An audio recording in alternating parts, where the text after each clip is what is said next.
అది బంగారు బండి అని ప్రదర్శించడానికి మన ముందుకు వచ్చేస్తున్నారు. మరి వారిని ఆహ్వానిద్దామా?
బంగారు బండిలో వజ్రాల బొమ్మతో భలే భలే రాజుల కాటిగా సారి చేతును మేము పయనమౌదును.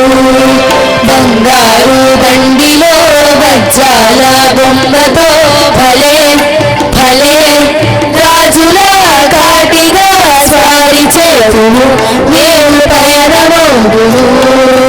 అడవులైనను వరదలైనను అడవులైనను వరదలైనను బండి దాటుతూ సూటిగా సాగిపోను. చుక్కలను చంద్రుడిని అందుకునేను గడగడ గడ గంటలతో పరుగు తీరును. బంగారు బండిలో వజ్రాల బొమ్మతో భలే భలే రాజుల ఘాటిగా సారి చేదును నేను పయనమౌదును. ఏనుగైనను సింహమైనను ఏనుగైనను సింహమైనను బండి ఢీకొని టీవిగా కదలిపోను. కొండలను పిండి చేసి ముందుకేదును గలగల గల గజ్జలతో గంతులేను. బంగారు